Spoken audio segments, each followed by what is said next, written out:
사람은 기본적으로 나 자신의 존재에 대한 질문을 가지고 있지요. 나는 누구인가? 나는 어디서부터 와서 어디로 가고 있는가? 하는 이러한 질문들 다 가지고 있고, 또 그 질문에 대한 답을 찾으면서 살아가고 있습니다. 어떤 사람은 그 답을 찾기 위해서 책을 읽기도 하고, 또 어떤 사람들은 많은 경험을 쌓고 그렇게 하기 위해서 사람을 만나서 대화를 나누기도 하고, 여행을 하면서 이곳저곳을 다니면서 그러한 질문들에 대한 답을 찾기도 합니다. 어떤 사람은 또 자연의 이치를 관찰하면서 그러한 답을 찾기도 하죠. 오늘 본문에, 지금 읽으신 본문에 보시면 한 사람이 등장을 하죠.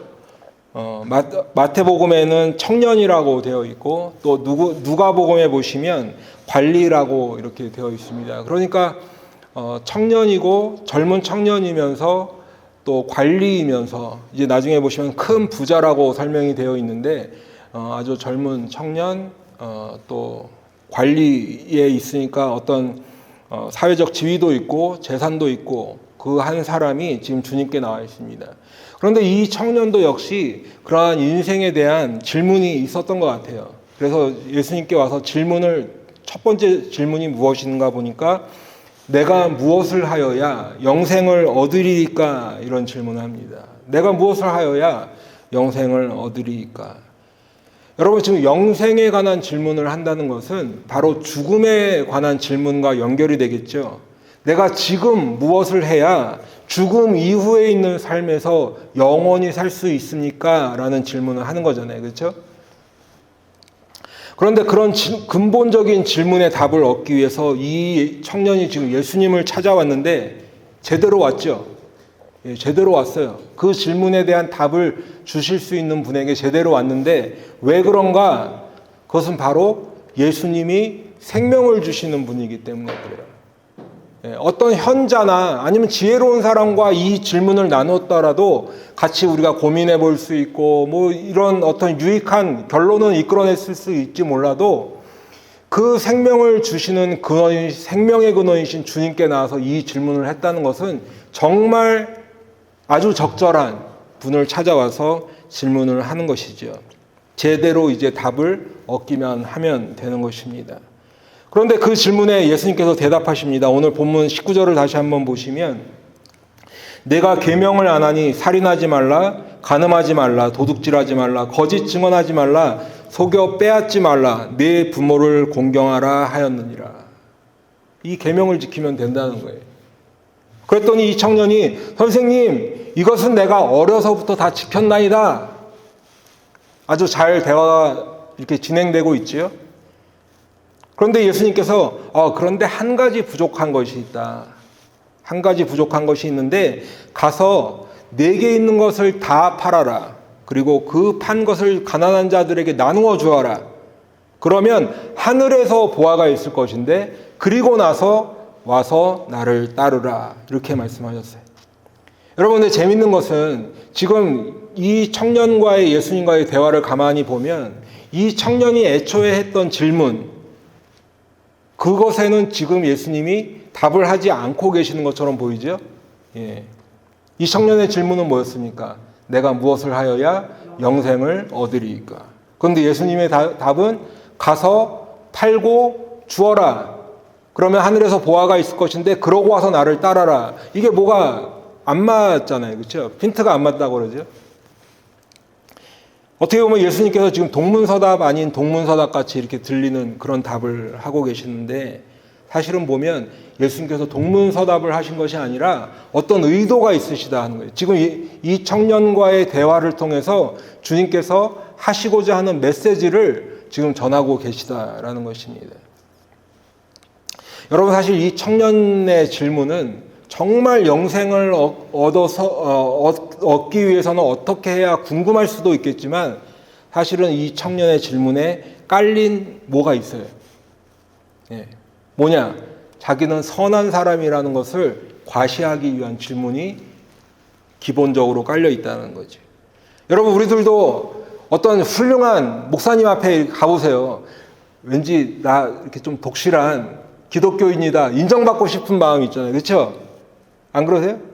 예. 그러니까 이 청년도 예수님 앞에 가서 아유 그래도 이게 젊은 청년이 참 신앙생활 열심히 하네 이런 소리 듣고 싶잖아요. 그래서 하는 질문이라는 거예요. 꼭 그 의미가 좋다 나쁘다 이런 의미가 아니라 그래서 예수님은 진지하십니다. 지금 이 청년과의 대화를 쭉 보면 굉장히 진지하게 답변을 하고 계세요. 그래서 그냥 영생에 대해서 관심이 있을 수도 있지만 그냥 예수님 앞이니까 나와서 하는 그런 질문일 수도 있는데 예수님은 굉장히 진지한 답변을 하고 계시다는 거예요. 왜요? 이 사람이 의미 없는 질문일지라도 이 영혼도 귀하게 보시기 때문에 그런 거예요. 그래서 예수님은 어떻게 하면 영생을 얻을 수 있는가? 다시 말하면 구원이 무엇이고 어떻게 하면 구원을 받을 수 있는가에 대한 근본적인 질문과 답변을 해주고 계시는데 사실은 이 질문은 이 청년의 질문일 뿐만 아니라 우리 모두의 질문인 것이죠. 그렇죠? 여러분 궁금하지 않으세요? 교회 나오시면 그냥 우리가 시간 나서 왔다 갔다 하는 거 아니잖아요. 결론은 믿음의 끝은 구원, 영혼의 구원이다. 성경에서 말씀하는데 우리도 구원을 받기 위해서 교회를 나오는 거 아니겠습니까? 그렇죠? 이 청년의 질문은 곧 우리의 질문도 되는 것이죠. 여러분 그렇다면 주님께서 말씀하시는 구원은 무엇인가? 결론적으로 오늘 딱 한마디로 표현해 주시고 계시는데 그것은 사람이 하는 것이 아니라 하나님이 하시는 것이다. 27절에 본문 27절에 보시면 사람으로는 할 수 없으되 하나님으로는 그렇지 아니하니 하나님으로서는 다 하실 수 있느니라. 구원을 주시는 분은 바로 하나님이 구원을 주신다는 거예요. 내가 무언가를 달성해서 내가 무언가를 이루어서 이 청년이 지금 얘기한 대로 내가 무엇을 하여야 영생을 얻겠냐라는 그 무엇을 하는 것이랑 상관없이 구원은 하나님의 일, 하나님이 주시는 것, 하나님의 은혜요, 하나님의 선물이라고 지금 예수님이 딱 정의를 내려주시는 거죠. 지난주에 우리 성도님들 제가 잠깐 시카고 가 있을 때 영상으로 설교 다 들으셨는데 그때 에베소서 2장 8절 말씀을 드렸는데 너희는 그 은혜에 의하여 믿음으로 말미암아 구원을 받았으니 했죠. 은혜로 받는 거예요. 그리고 우리는 그 예수 그리스도를 믿는 거죠. 이것은 너희에게서 난 것이 아니요 하나님의 선물이라 말씀했죠. 하나님의 은혜, 하나님의 선물이라고 한 절 말씀에 두 번이나 말씀하고 계세요. 그러니까 성경은 구원이 하나님께서 우리에게 주시는 은혜요, 하나님께서 우리에게 주시는 선물이라는 거예요. 여러분 로마서 3장 24절을 한번 찾아서 한번 읽어주시면 감사하겠습니다. 한 분께서 로마서 3장 24절.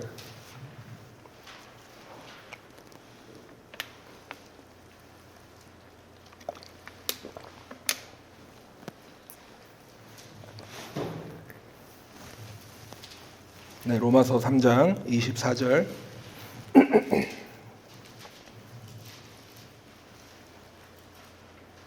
그리스도 예수 안에 있는 성령으로 말미암아 하나님의 은혜로 값없이 의롭다하심을 얻은 자 되었느니라. 아멘. 그리스도 예수 안에 있는 속량이라는 것은 죄사함이다 이렇게 생각하시면 되는데 그리스도 예수 안에 있는 죄사함, 속량으로 말미암아서 하나님의 은혜로 주시는데 값없이 주시기 때문에 그것을 우리가 얻은 자라고 지금 표현하고 있죠. 얻었다는 거예요. 얻었어.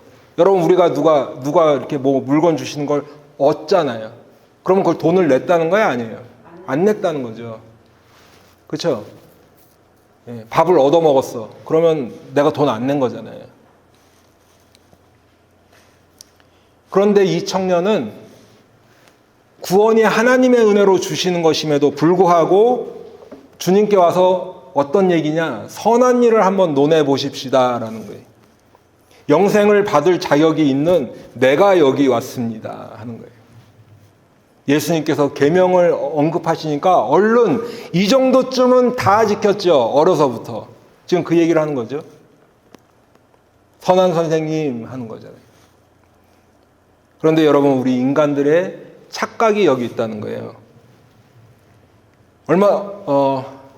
얼마 전에도 제가 한번 말씀을 드렸는데 우리들은 잘못된 기억 장치가 하나 있다고 그랬죠. 잘못된 기억 장치가 있어요. 그렇기 때문에 내가 한 번 잘한 것은 오래 기억합니다. 얼만큼 오래 기억하냐? 50년도 기억해요. 한 번 잘한 거, 그렇죠? 근데 다른 사람이 잘한 거는 빨리 잊어버려요. 어제 했어도 오늘 잊어버려요. 우리 성도님들은 워낙 착하셔서 안 그러시겠지만 저는 그렇더라고요. 근데 내가 잘못한 것은 또 빨리 잊어버려요. 근데 다른 사람이 나한테 한 번 잘못한 것은 평생 기억합니다. 예전에 내가 어렸을 때 우리 아버지가 나한테 맴매를 하셨다. 나를 따돌렸다. 계속 얘기하잖아요. 그렇죠? 계속. 그런데 어쨌든 이 청년도 한 번 더 지킬 수 있죠.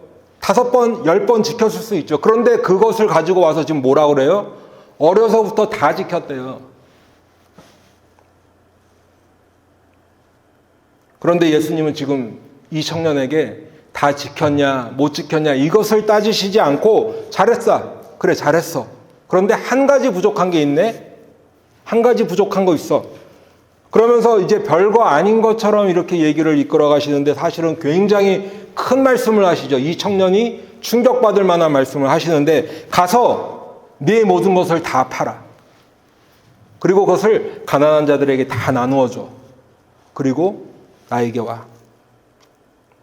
그랬더니 이 청년은 성경에 보면 이 청년이 어떻게 했다고요? 29절에 보니까 근심하며 돌아갔는데 그냥 근심하는 정도가 아니라 슬픈 기색을 띠며 근심하며 갔대요. 왜요? 이 사람은 재물이 많기 때문에. 누가복음에 보니까 큰 부자이기 때문에 그랬대요. 여러분, 제가 주머니에 정말 10불밖에 없는 가난한 사람이에요. 그 10불 내놔 그러면 이게 있어도 살고 없어도 살고 있어도 죽고 없어도 죽으면 내놓겠죠. 근데 이 사람이 만약에 100만 장자라고 해봐요. 근데 예수님 앞에 찾아갔더니 그 100만 불 가난한 사람한테 다 주고 나한테 와. 지금 이 얘기잖아요. 우리가 이 청년 손가락질 할 게 아니에요. 만약에 내가 100만 장자라면 할 수 있겠어요?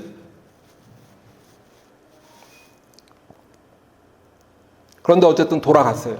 근심하면서 슬픈 기색을 띠면서 돌아갔어요. 애시당초 이 청년이 했던 질문에 대한 답은 못 얻었어요, 아직. 그런데 부담만 팍 안고 가는 거예요. 그러니까 이 청년의 원래 예수님을 찾아왔던 목적과는 반대로 이 청년 입장에서 보면 지금 모든 게 다 뒤죽박죽 엉망진창이 돼버린 거죠. 그렇죠?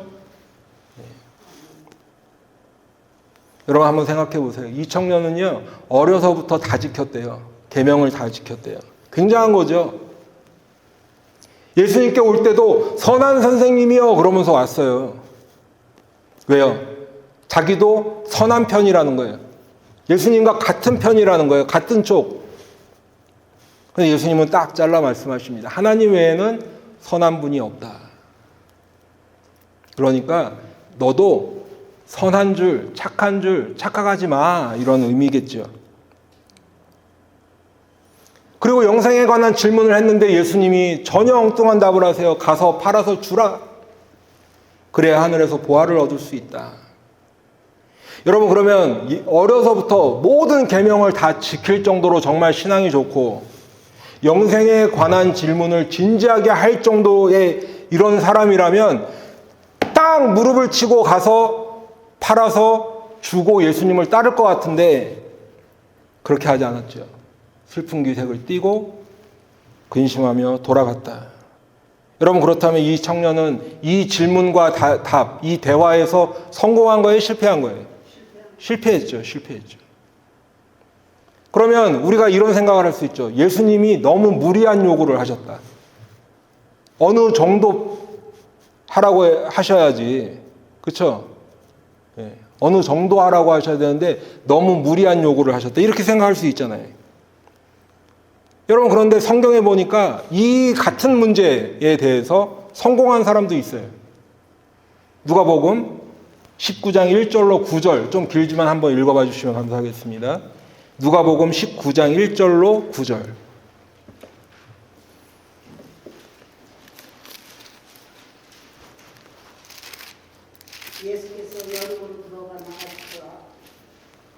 지나가시더라.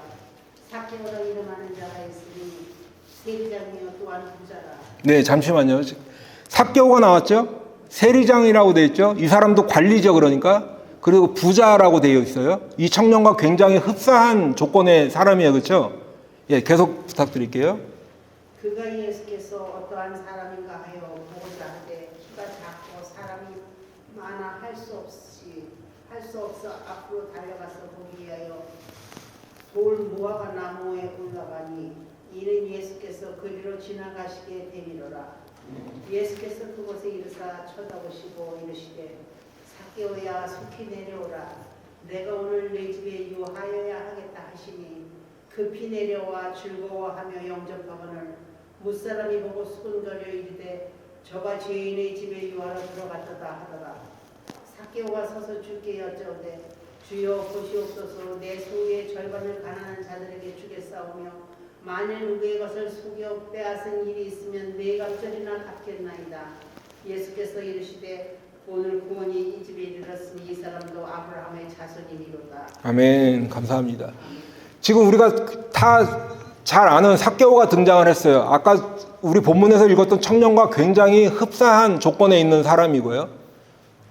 그랬는데 이 삭개오는 그 청년과는 달리 예수님이 요청을 하지도 않으셨는데 예수님을 집으로 모시고 들어서 하는 말이 8절을 다시 제가 읽어드리면 주여 보시옵소서 내 소유의 절반을 가난한 자들에게 주겠사오며 만일 누구의 것을 속여 빼앗은 일이 있으면 네 갑절이나 갚겠나이다.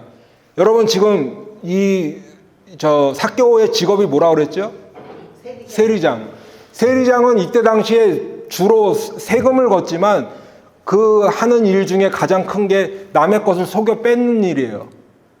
세금을 10불만 거두면 될 거를 20불, 30불 걷어야 자기 주머니로 더 들어오기 때문에 속여 빼앗은 일이 있으면이라고 만일이라고 했지만 분명히 있다는 거예요. 그러면 예를 들어서 여러분 생각해 보세요. 지금 삭개오가 굉장히 지금 아주 큰 굉장히 이게 자기 신변에 있어서 그 굉장히 큰 일을 얘기하는 게 뭐냐면 일단 기본적으로 자기 소유의 절반을 가난한 사람들에게 주겠다잖아요. 그러면 만일 100만 불이 있는 100만 장자 부자라면 50만 불 띄어서 일단 가난한 사람들에게 주는 거예요. 그렇죠? 그러면 나머지 50만 불 가지고 4배나 갚아야 되는데 만일 속여 뺏은 일이 있으면 그러면 12만 5천 불만 자기가 속여 뺏은 일이 있어도 이 나머지 50만 불도 어떻게 돼요? 다 없어지는 거예요. 그러니까 삭개오는 많은 신학자들이 이 예수님을 만난 이후에 빈털터리가 됐을 것이다. 예. 삭개오는 예수님이 요청하지 않았잖아요. 그렇게 해라 요청하지 않았는데 예수님이 삭개오야 내려오라 부르시고 그 집에 들어갔는데 즐거워하며 영접하였고 자기의 모든 것을 다 주고 또 혹시라도 자기가 그렇게 한 일 속여 뺏은 일이 있으면 다 갚아주겠다고 했어요. 그랬더니 뭘 받았나요, 삭개오는? 아브라함의 자손이다. 네. 구원에. 애시당초 삭개오가 예수님께 구원을 해주세요라고 요청하지 않았는데 그 일이 있고 난 후 예수님께서 이 사람도 아브라함의 자손이다라고 하는 구원의 선포를 받은 거죠. 사랑하는 성도 여러분, 그러면 오늘 본문에서 읽었던 이 청년, 우리 마가복음에서 읽었던 이 청년과 삭개오의 차이점은 무엇일까? 똑같이 부자고 똑같이 관리직에 있고 똑같이 예수님을 만났었는데 한 사람은 다 주고 다 갚았다. 그래서 오늘 구원이 이 집에 이르렀다라고는 구원의 선포를 받았는데 한 사람은 슬픈 기색을 하며 근심하며 돌아갔는데 그 이유가 뭘까? 그 이유가 바로 성경에 또 나와 있습니다. 오늘 여러분들 삭개오를 보니까 사람들이 뭐라고 그랬어요? 지금 집사님 읽어주신 7절에 보면 뭇 사람이 보고 수군거려 이르되 저가 죄인의 집에 유하러 들어갔다 돼 있죠. 여기서 죄인은 누구예요? 삭개오예요. 그러니까 삭개오 이름조차 안 부르는 거예요. 사람들이 저 죄인 해도 삭개오인 줄 아는 거예요. 삭개오는 죄인이다. 그런데 오늘 이 청년은 죄인이에요? 뭐예요? 선한 사람이잖아요. 자칭. 선한 사람, 그렇죠? 계명을 다 지키는 사람. 예수님을 만났을 때 선한 선생이여 라고 부를 수 있는 자신만만한 사람이에요. 나는 계명을 다 지키는 사람입니다 라고 하는 선한 사람이에요. 자기 입으로 말만 안 했지 나 선한 사람 여기 왔습니다 라고 하는 그런 사람이지. 그런데 지금 누가 구원을 받았다고요? 죄인이 받았어요. 죄인. 죄인이라고 모든 사람이 칭하는 죄인이 구원을 받았어요.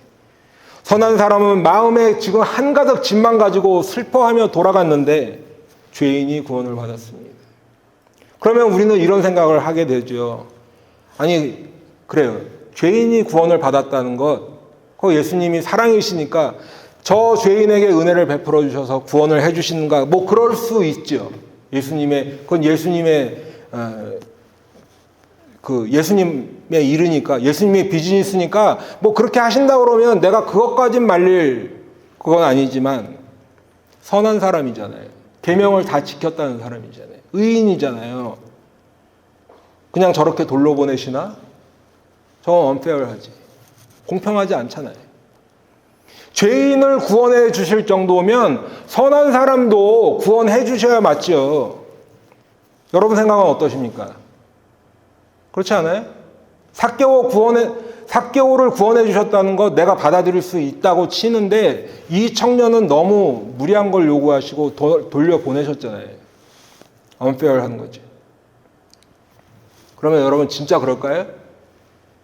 네, 성경에 보니까 진짜 그래요. 우리가 언페어하다고 생각하는 것이지만 성경에 보니까 진짜 그렇더라니까요. 성경에 보니까 예수님은 나는 의인을 부르러 온 것이 아니라 죄인을 부르러 왔대요. 세리와 죄인들과는 같이 식사도 하시고 교제도 하시고 하셨는데 그 신앙생활 열심히 한다는 바리새인 서기관들에게는 매번 부딪히시는 거예요. 책망하시고. 왜 그러셨을까요? 여러분 왜 죄인만 구원하시는 걸까요? 오히려 우리 생각에는 정말 정의가 살아있다면 죄인은 벌을 주고 의인은 구원해 주셔야죠. 그런데 여러분 우리가 이런 생각을 하는 자체가 사실은 우리가 의인과 죄인에 대한 그 개념을 잘못 알고 있기 때문에 그렇다는 거예요. 여러분 조금 전에 제가 잘못된 기억장치에 대한 말씀을 잠깐 드렸죠. 잘못된 기억장치. 그렇기 때문에 우리는 다른 사람의 잘못 또는 다른 사람의 다른 사람의 어떤 죄는 손가락질 합니다. 손가락질 받아도 마땅하지라고 하면서 하지요. 저런 사람은 벌 받아야 된다 합니다. 그런데 여러분 어떻게 해요? 내 잘못은 어때요? 내 흠은 어때요? 내 실수, 내 죄는 어떻습니까? 이유가 있어요. 그럴 만한 이유가 있어요.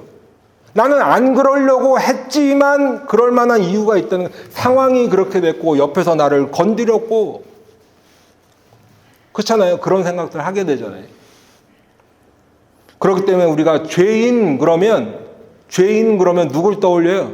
내가 죄인이라서 주님 앞에 나가서 회개하고 이런 생각보다는 그 사람 떠올려요. 죄인 하면 벌써 딱 떠오르는 사람 있죠? 나 괴롭혔던 사람. 어떻게 그럴 수 있어? 혹시라도 내가 죄인이라는 생각이 들어도 그때뿐이에요. 내 마음 깊은 곳에서는 나는 그래도 그 정도는 아니다 생각하죠. 내가 슈퍼 착한 사람은 아니지만 그렇다고 내가 저 정도로 나쁜 사람은 아니다 라는 생각을 우리는 다 가지고 있다는 거예요. 저부터도요. 그렇기 때문에 삭개오는 사람들이 죄인이라고 해서 구원을 받았다고 하는데 그런데 계명을 지키는 선한 청년이 돌아간 후에 예수님이 하시는 말씀이 뭔가 하면 부자가 천국에 들어가기가 얼마나 힘든지 이렇게 말씀하시죠. 그랬더니 제자들이 어떻게 됐어요? 놀랐어요. 그리고 그 다음에 보면 매우 놀랐대요. 2번이나 나와요. 놀랐고 매우 놀랐고. 그러면서 제자들이 하는 말이 26절, 오늘 본문 26절에 보시면 그런즉 누가 구원을 얻을 수 있겠는가 하는 거죠. 여러분 그러면 제자들이 왜 놀랐을까요? 왜 놀랐을까요? 그것은 이 당시에 제자들도 부자가 된 것, 아니면 뭔가 많이 가지고 높은 자리에 올라가고 사회적으로 성공하는 것은 곧 구원을 받았기 때문이다 라고 생각을 한 거예요. 그러면 여러분 이때 당시만 그랬을까요? 지금도 마찬가지예요. 지금도. 여러분 생각해 보세요. 어려서부터 어떤 사람이 뭐 모태신앙 아니든 아니면 어려서부터 교회에서 이렇게 쭉 자랐어요. 뭐 특별하게 나쁜 일도 안 하고 뭐 이렇게 말썽 피운 것도 없고 부모 말씀도 너무너무 잘 듣고 교회 다녀요. 모든 교회에서 하는 것도 다 이렇게 하고 재물도 많고 이제 나중에는 성공하고 큰 부자로 살아요. 어느 것 하나 부족한 것이 없는데 우리가 그 사람의 구원을 의심할까요? 아니에요. 오히려 제자들과 똑같이 저 사람 예수님이 오셔서 저 사람 구원 못 받는다 저렇게 하면 그럼 우린 놀라겠죠. 아니 저 사람이 구원 못 받으면 누가 구원을 받겠다는 거야. 놀라는 거예요. 제자들처럼. 저렇게 착한 부자가 구원받지 못한다고? 여러분 사람들은요. 나에 대해서는 구원받을 자격이 있다고 생각합니다. 동시에 어떤 형통한 사람을 봐도 저 사람은 선한 사람이니까 구원받을 자격이 된다고 생각하지요. 그렇기 때문에 예수님께서 하신 말씀과 같이 그런 말씀을 들으면 놀라는 거지요. 반대로 죄인을 보면 비난하고 정죄하는 거예요. 여러분 그런데 성경이 말씀하는 죄인과 의인에 대한 생각은 어떤가 보니까 조금 전에 로마서 3장 찾으셨는데 로마서 3장 10절에 보시면 의인은 없나니 하나도 없다 돼 있어요. 시편 14편 3절에도 보시면 다 치우쳐 함께 더러운 자가 되고 선을 행하는 자가 없으니 하나도 없도다 라고 성경은 말씀하고 있어요. 여러분 의인이 몇 명이나 된대요? 하나도 없대요. 그러면 저는 의인일까요? 죄인일까요? 예, 죄인이에요. 죄송하지만 죄인이 이렇게 하나님의 말씀을 전하고 있는 거예요. 우리 성도님들은 그러면 어떠실까? 네, 죄송하지만 여기서 보니까 너무 얼굴들은 정말 밝으시고 잘생기시고 이쁘게 생기셨는데 아무리 여러분께서 척하고 계셔도 성경은 죄인이라고 하고 있는 거예요. 창세기 6장 5절에도 보니까요. 여호와께서 사람의 죄악이 세상에 가득함과 그의 마음으로 생각하는 모든 계획이 항상 악할 뿐임을 보시고라고 성경은 말씀하고 있어요. 선을 행하는 자가 하나도 없고 마음의 생각과 계획이 항상 악하다는 거예요. 그게 성경이 우리 사람들, 우리 인간들에 대한 선언이에요. 그러니까 사실은 우리가 다 죄인이지만 우리가 다 죄인임에도 우리들은 어떻게 생각한다고요? 나는 그래도 괜찮다는 어느 정도 괜찮은 착한 사람, 어느 정도 의인이다. 저 정도 나쁘진 않다라고 하는 착각이지. 여러분 그렇기 때문에 로마서 3장 23절 한번 읽어주시죠. 로마서 3장 23절 한번 읽어주시면 감사하겠습니다.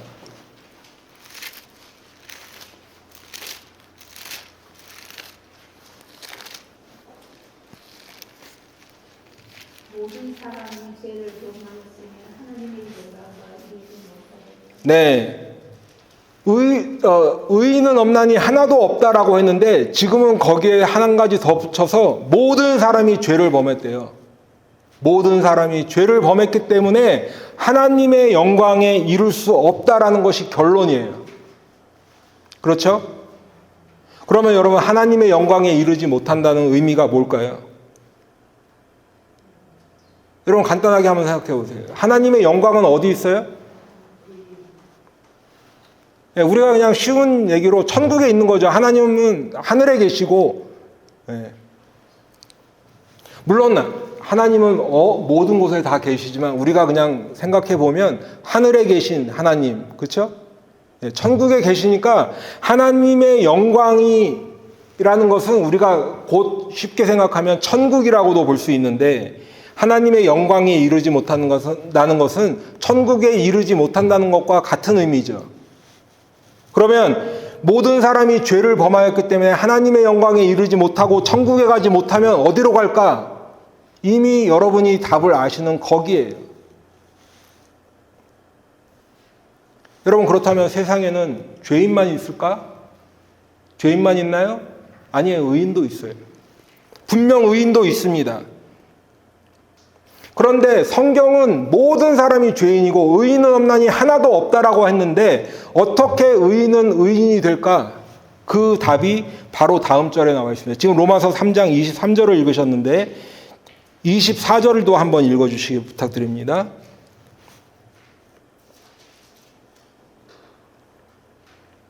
그리스도 예수 안에 있는 성령으로 말미암아 하나님의 은혜로 값없이 의롭다 하심을 얻은 자 되었느니라. 네, 우리가 아까 읽었던 말씀인데 그리스도 예수 안에 있는 속량, 죄사함으로 말미암아서 하나님의 은혜로 값없이 어떻게 됐다고요? 의롭다 하심을 얻었대요. 그러니까 우리가 의로워지는 것이 아니라 하나님께서 그래 너 이제 의로운 사람이라고 불러주신다는 거예요. 이해가 되시죠? 그리스도 안에 있는 속량이라는 것은 십자가에서 예수님께서 흘린 그 피로 죄사함을 받았다는 것이죠. 그래서 내가 죄인임을 깨닫고 이제 그 십자가 앞에 나와서 자복하고 회개하면 속량, 죄사함을 주시는데 그 죄사함을 받을 때 하나님의 은혜로 우리의 모든 죄가 다 씻겨지고 죄값을 치르지 않고 하나님께서 우리를 의롭다고 불러주시는 거예요. 예수님이 십자가에서 우리들이 치러야 할 죄의 값을 다 치르셨다는 거예요. 그래서 값없이 하나님의 은혜로 의롭다고 하심을 얻는다. 그렇기 때문에 하나님의 영광이 이르지 못하는 그 벌을 받지 않고 어디로 뭘 얻는 거예요? 영생을 얻는 거예요. 영생. 아멘. 예, 그렇기 때문에 지금 그 로마서 3장 계속 펴보시면 25절에 보시면 전에 지은 죄를 간과하신대요. 간과하신대요. 잊어버리시겠대요. 하나님이. 여러분, 사람은 싸우다 보면 어떻게 해요? 너 옛날에 나한테 이렇게 했잖아. 그래갖고 화해했어요? 또 싸우면 어떻게 돼요? 너 옛날에 그 얘기 또 하죠? 그럼 또 싸워요? 그러다 또 화해해요? 그러면 그 다음에 또 어떻게 돼요? 싸우면 너 옛날에 하나님이 간과하신다는 것은 그냥 이제 더 이상 묻지 않으신다. 전에 지은 죄를 간과하신대요. 우리를 예수 그리스도의 십자가로 말미암아서 하나님의 은혜로 의롭다 하게 하셔서 하나님의 의로움을 나타내신대요. 그래서 26절에 보시니까 곧 이때에 자기의 의로우심을 나타내사 자기도 의로우시며 하나님도 의로우시며 또한 예수 믿는 자를 의롭다 하려 하심이라. 우리의 죄를 사해 주시는 것, 그래서 하나님의 은혜로 우리를 의롭다고 불러주시는 것이 하나님의 의와 연결이 되어 있다는 것입니다. 여러분, 그러면 오늘 지금 이렇게 읽었던 말씀들이 오늘 예수님을 찾아왔던 그 청년의 논리와 같아요, 달라요? 다르죠. 그 청년은 벌써 내가 무엇을 하여야 영생을 얻을 수 있겠습니까? 했잖아요. 내 계명을 다 지켰습니다. 그런데 지금 로마서 3장 읽으신 말씀에 27절부터 다시 보시면 그런즉 자랑할 때가 어디 있느냐? 있을 수가 없느니라. 무슨 법으로냐? 여기서 법이라는 것은 율법을 가리키는데 무슨 법으로냐? 행위로냐? 아니라 오직 믿음의 법으로니라. 그러므로 사람이 의롭다 하심을 얻는 것은 율법의 행위에 있지 않고 믿음으로 되는 줄 우리가 인정하노라. 아멘. 여러분, 지금 말씀을 통해서 보면 그 청년의 생각을 예수님이 무너뜨리시는 거예요. 그리고 제자들이 가지고 있던 그 선입견, 부자는 다 구원받았어, 하나님의 은혜를 받았으니까 부자가 됐겠지, 그 생각도 무너뜨리시는 거예요. 오늘 본문에 다시 돌아와서 보시면 23절에 보시니까 재물이 있는 자는 하나님의 나라에 들어가기가 심히 어렵도다. 제자들이 놀랐지요? 더 확실히 말씀하세요. 24절에 보시면 얘들아, 하나님의 나라에 들어가기가 얼마나 어려운지 낙타가 바늘귀로 나가는 것이 부자가 하나님의 나라에 들어가는 것보다 쉬우니라. 여러분, 지금 갈 수도 있고 못 갈 수도 있는 그게 아니라 아예 못 간대요. 여러분, 낙타가 바늘귀로 나가는 것은 가능한가요? 불가능한가요? 불가능하죠. 낙타가 아니라 저도 못 들어가요. 그렇잖아요. 그러니까 어떤 분들은 예루살렘에 사실은 바늘귀라는 문이 있었는데 거기가 문이 다른 문보다 작아서 낙타가 지나가려면 무릎을 꿇고 머리를 숙이고 이렇게 그런 문이 있었다. 아니에요. 그런 문 없어요. 제가 하는 말씀으로 없다는 게 아니라 고고학자들이나 이 성경을 연구하던 사람들이 다 따져봐도 그런 문은 없었어요. 그냥 우리가 다 아는 바늘과 실할 때 그 바늘이에요. 그러니까 부자가 하나님의 나라에 못 들어간다는 거를 아주 예수님이 그냥 세기를 박아서 아주 강조해서 말씀하시는 거죠. 그러면 우리가 그런 의문이 들잖아요. 왜 예수님은 부자는 못 들어간다고 하실까? 근데 그 의미가 보면 정확하게 말씀을 드리면 부자라서 못 들어가는 게 아니라 부자가 가지고 있는 모습들, 부자가 가지고 있는 어떤 영적 상태, 그것 때문에 못 들어간다고 하시는데 더 정확히는 단순히 돈이 많아서 못 들어가는 게 아니라 대략 3가지 정도만 간단하게 말씀을 드리고 오늘 말씀을 마치도록 하겠습니다. 첫 번째는 교만하기 때문이에요. 여러분, 물론 교만이라는 것은 비단 부자만의 문제는 아니죠. 우리 모두의 문제입니다. 하지만 부자들에게서 두드러지게 나타나는 것이 뭐냐? 교만이라는 거예요.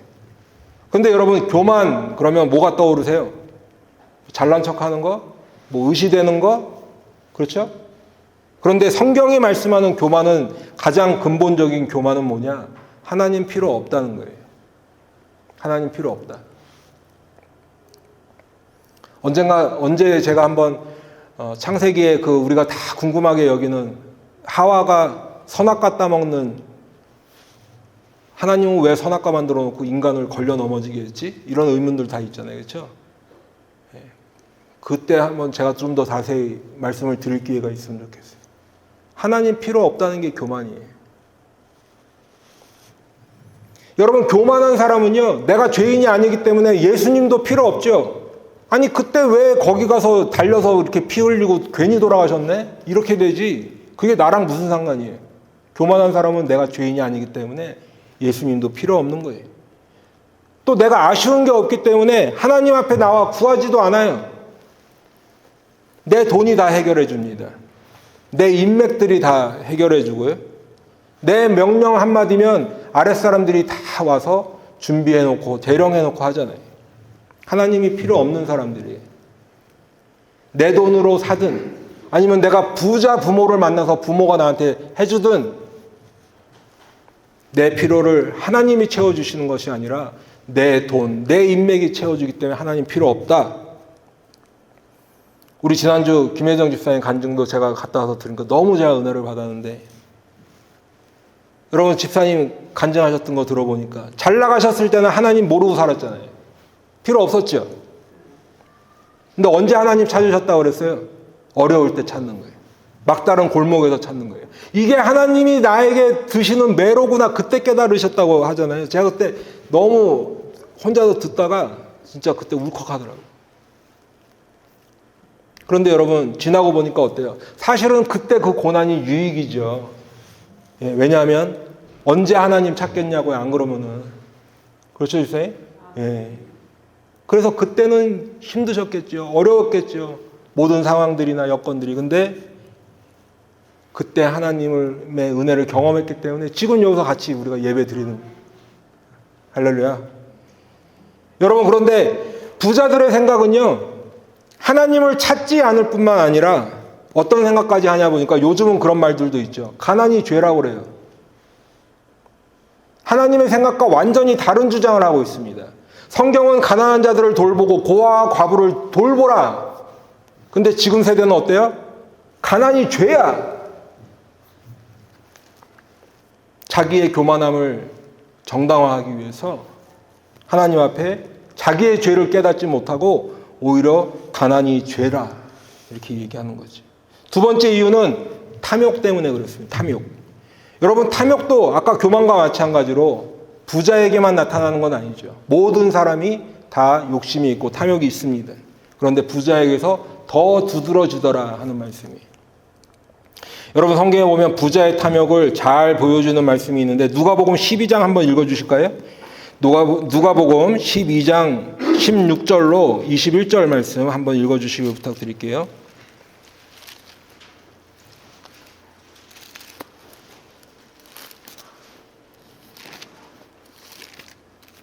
누가복음 12장 16절로 21절.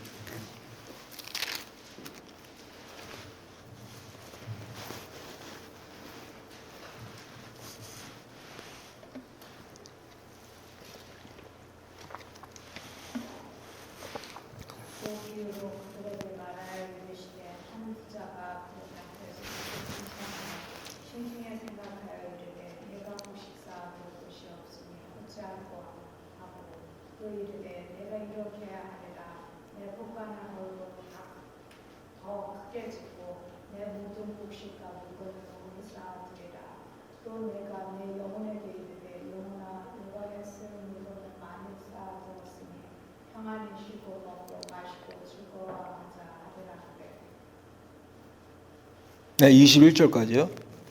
하나님은 이르시되 어리석은 자여 오늘 밤에 내 영혼을 두고 자으리니 그러면 내 준비한 것이 누구의 것이 되겠느냐 하셨으니 자기를 위하여 재물을 쌓아두고 하나님께 대하여 부여하지 못한 자가 이와 같으니라. 예, 부자가 돈을 벌었는데 벌어도 너무 잘 벌려요. 예전에 어떤 그 장로님 말씀을 듣는데 그 무슨 신발 장사를 하셨었는데 그 붐이 한번 일어가지고 일 끝나고 오시면 밤새 돈 세시다가 새벽에 2-3시간 자고 가실 정도로 돈을 샜대요. 예. 그러니까 이 지금 성경에 지금 읽어주신 이 말씀의 부자도 원래 부자인데 막 저 풍년까지 들어갖고 더 부자예요. 그러니까 뭐 하는 거예요? 참고 늘리는 거죠. 그렇죠? 예. 그리고 이제 이제 뭐 이게 우리 부자가 망해도 몇 대를 간다고 이제 이 정도면 뭐 우리 집안 식구들 다 먹여 살리고 뭐 몇 대를 가겠구나 하는데 하나님이 뭐라고 그러세요? 어리석은 자래, 어리석은 자. 오늘 밤에 내 영혼을 찾는데. 그래서 보니까 지금 읽어주신 바로 전 15절에 보면 삼가 모든 탐심을 물리치라 사람의 생명이 그 소유에 넉넉한 데 있지 아니하니. 여러분 부자가 천국 가고 가난한 사람이 지옥 가는 게 아니죠. 소유에 넉넉한 것과 영생을 얻는 것은 전혀 무관한 일이에요. 그런데 오늘 이 청년, 우리 이제 마가복음 그 본문으로 돌아가셔서 그 청년도 보니까 결국 근심하며 돌아간 이유가 왜 그래요? 많은 재물 때문에 돌아갔다고 성경은 기록하고 있잖아요. 많은 재물 때문에 갔대. 여러분 시편 3절에 보면 악인은 그의 마음에 욕심을 자랑하며 탐욕을 부리는 자는 여호와를 배반하여 멸시하나이다. 에베소서 5장 5절 말씀도 보니까 너희도 정녕 이것을 알거니와 음행하는 자나 더러운 자나 탐하는 자 곧 우상 숭배자는 다 그리스도와 하나님의 나라에서 기업을 얻지 못하리라. 여러분 지금 탐욕에 대한 말씀이 성경에 나오고 있는데 이 탐욕 때문에 하나님을 배반하고 그리고 하나님을 멸시하는 자가 된대요. 이 탐욕 때문에 이 탐심이 결국은 우상 숭배라고 성경은 얘기해요. 골로새서 3장 5절에도 보시면 탐심은 우상 숭배다. 여러분 탐심이 우상 숭배랑 연결이 돼요. 전혀 우리랑 우리 그렇게 생각 안 하잖아요. 그렇죠? 내가 욕심 좀 부린다고 그게 우상 숭배야 생각 안 하는데 성경은 탐심이 우상 숭배래요. 탐욕 때문에 하나님을 배반하고 하나님을 저버린다는 거예요. 세 번째 이유는 우상 숭배 때문에 그렇습니다. 여러분 우상 숭배도 역시 모든 사람에게 나타나는 현상이죠. 그렇지만 특히 부자에게 두드러진 모습이다라는 거예요.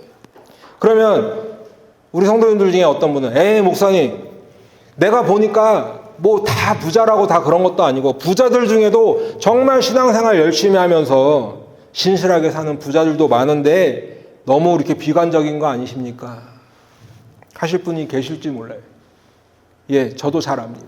그리고 저도 그 말씀에 동의해요. 신실하실 분 있죠. 그런데 지난번에도 제가 언젠가 한번 말씀을 드렸는데 여러분 우상 숭배 중에서 가장 강력한 우상 숭배가 뭐라고요? 내 안에 있는 나를 섬기는 거예요. 내 안에 있는 나라는 우상. 여러분, 근데 우리는 알게 모르게 내 안에 있는 나라는 우상을 하나님보다 더 앞세우고 나 자신을 더 잘 믿어요. 그런데 여러분, 사람이 인생을 살면서 이런저런 고난을 겪고 또 때로는 실패도 하고 좌절도 하고 버림당하기도 하고 이런 일들을 겪으면서 비로소 내가 하나님이 되면 안 되는구나 깨닫는 거죠. 저분이 나의 구주가 되시는구나. 저분이 진짜 참신이시구나. 내 안에 있는 모든 나의 우상을 다 깨트려버리고 주님 앞에 나올 수 있잖아요. 가장 강력한 우상이 다른 데 있지 않아요. 물론 눈에 보이는 그런 우상들도 우리가 섬기면 안 되겠지만 가장 강력한 우상은 내 안에 있는 나라는 거지. 그렇기 때문에 우리는 매 순간 스멀스멀 올라옵니다.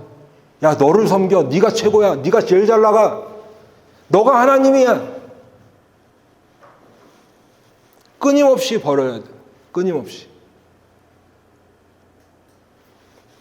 언제나 하나님만을 섬겨야 될 줄로 믿습니다. 여러분, 근데 부자들을 보세요. 실패해도 하나님 찾지 않죠. 왜요? 돈으로 해결하면 돼요. 사람들이 보따리 싸들고 다닙니다. 내 뒤를 졸졸 따라다녀. 아쉬울 게 없는 거예요. 내가 인맥을 구축하려고 굳이 뭐 사람들한테 이렇게 연락하고 뭐 안 해도 돼요. 그냥 아침에 문 열면 줄 서 있는 거예요. 병 들었어요? 최고의 의사한테 가고 치료 받으면 돼요. 이 사업 실패했어요? 저기다 또 가게 열면 돼요. 내 명령 한마디면 사람들이 다 알아서 움직여줍니다. 그러다가 나한테 충언의 말 한마디라도 하는 사람은 잘라버리면 되는 거예요. 그렇게 하라는 것이 아니라, 예. 여러분, 우리가 역사를 봐도 그렇잖아요. 역사를 봐도 폭군들 옆에는 충신은 다 없어지는 거예요. 아첨꾼들, 간신들만 남죠. 그런데 그런 폭군이 아니라도, 역사에 기록될 만한 그런 폭군이 아니라도 나 자신이 스스로 폭군으로 살아간다는 거죠. 폭군처럼 과격하다는 의미가 아니라 내 마음대로 다 한다는 거죠. 내가 왕이 되는 거라고요. 내가 하나님이 되는 거라고요. 내가 원하는 대로 살고 내 마음대로 인생을 사는 거지요. 그리고 내가 신이 되니까 하나님도 필요 없어요. 간혹 필요할 때 있죠. 그러면 그때 이거 해놔라고 숙제를 줘요. 그러다 하나님이 응답을 안 해주시면 야, 하나님 없나 보다, 야. 그런데 여러분, 지금 이 세 가지를 말씀드렸는데 눈치 빠른 분들은 아마 벌써 느끼신 분들도 계실 거예요. 여러분, 제가 부자의 모습이라고 말씀드린 이 세 가지, 교만, 탐욕, 우상숭배, 이거는 사실은 하나로 연결이 지금 되고 있죠. 하나님 필요 없어. 그리고 내 욕심만 채우고 내가 하나님 노릇하는 이 모든 것이 결국은 하나로 연결되는데 예수님께서 말씀하셨던 것처럼 하나님 나라에 들어가지 못하는 그것과 연결이 되는 거죠. 그러면 어떻게 되는 거예요? 결론적으로 그냥 망하는 거예요. 우리가 뭐 세상적으로 망하는 그런 의미가 아니라 우리의 영혼이 망하는 거예요. 그리고 이 모습들은 부자에게만 나타나지 않죠. 세상 모든 사람에게, 저나 여러분까지 포함해서 이 세상 모든 사람에게 나타나는 그런 모습이라는 거지. 그리고 만일 우리가 이 모습을 가지고 살아간다면 하나님 나라에 관심이 없는 거예요. 교회를 나와도 관심은 없어요. 그냥 이 땅에서 잘 사는 거예요. 행복하고 건강하고 많이 누리고. 하늘에서 보화가 있을 거야 라는 주님의 약속은 뒤로 흘립니다. 이 땅에서의 재물을 놓을 수가 없는 거예요. 이 청년처럼 내 이 영혼은 어떻게 되나요? 영생을 어떻게 하면 얻을 수 있나라고 질문은 했는데 거기에 대한 답을 주시니까 그거 말고요 하는 거죠. 근심하며 돌아가는 것밖에 안 되는 거예요. 우리들도요. 사랑하는 우리 성도 여러분, 이제 말씀을 마치겠습니다. 여러분, 오늘 한 청년이 예수님을 찾아왔습니다. 내가 무엇을 하여 영생을 얻으리까? 질문합니다. 적절한, 아주 딱 맞는 분을 찾아와서 좋은 질문을 했어요. 꼭 필요한 질문이에요. 그리고 예수님은 정확한 답을 주셨어요. 그럼에도 불구하고 이 청년은 슬픈 기색을 띠며 근심하고 돌아갔다고 성경은 기록하고 있습니다. 그리고 이 청년은 부자는 하나님 나라에 들어갈 수 없다라는 실예가 돼버렸죠. 아주 대표적인 사람이 돼버렸어요. 여러분, 그렇다면 오늘 이 말씀을 우리가 함께 나누었는데 저나 여러분의 모습은 어떨까? 한번 생각해 보길 원합니다.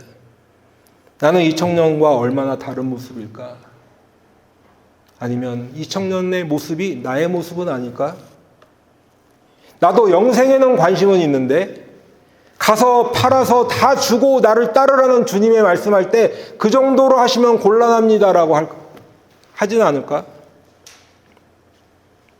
하늘에서 보화가 있으리라는 주님의 약속에 아멘 할까요? 아니면 그것까지는 안 됩니다 주님 할까요? 여러분, 하늘에서 보화가 있다는 것은 하늘에서 귀한 것을 얻는 것이죠. 하늘에서도 이런 금화나 무슨 돈을 주신다는 의미가 아니죠. 하늘에서 가장 귀한 것을 주신다는 의미입니다. 그럼 하늘에서 가장 귀한 건 뭐예요? 영생이에요. 생명이에요. 우리가 육신이 죽지만 우리의 영이 다시 살아나서 영원히 사는 그 영생이 없으면 우리는 어디 있다는 거예요? 천국에 있는 게 아니잖아요. 하늘에서 귀한 보화가 있다는 것은 그 영생을 약속하시는, 사실은 주님이 그 대답을 해주신 거죠. 여러분, 우리들이 신앙생활은 취미삼아 하는 것이 아닙니다. 시간이 남아 돌기 때문에 이 주일날 여기 나와서 예배드리면서 신앙생활을 하는 것이 아니죠. 우리가 신앙생활을 한다는 것은 우리의 목숨, 우리의 영혼이 달린 정말 세상에서 가장 시리어스한 문제입니다. 주님은 사람이 만일 온 천하를 얻고도 자기 목숨을 잃으면 무엇이 유익하리요? 사람이 무엇을 주고 자기 목숨과 바꾸겠느냐 했을 때 이 자기 목숨이 우리의 영혼의 생명이라고 말씀을 드렸었죠. 여러분, 그런데 이 청년, 오늘 이 청년은 어땠습니까? 계속 반복해서 말씀을 드리지만 매우 근심하며 돌아갔대요. 여러분, 정말 이 말씀은 우리들이 심각하게 생각해 봐야 될 두려운 말씀입니다. 사랑하는 우리 성도 여러분, 우리가 이 시간 한번 기도하길 원합니다. 나는 과연 어떤 모습일까? 말씀을 통해서 이 청년을 봤는데 속으로 혹시라도 나는 지금 은행에 100불도 없는 그런 힘든 상황을 살고 있으니 나는 저런 부자는 아니구나. 그러니 나는 괜찮겠지라고 혹시 생각하시는 분이 계실까요? 여러분, 그렇다면 제가 한번 거꾸로 질문을 드려보겠습니다. 얼마가 있으면 부자인가요? 예수님이 지금 부자라고 하셨는데 예수님은 얼마를 생각하시면서 부자를 언급하셨을까요?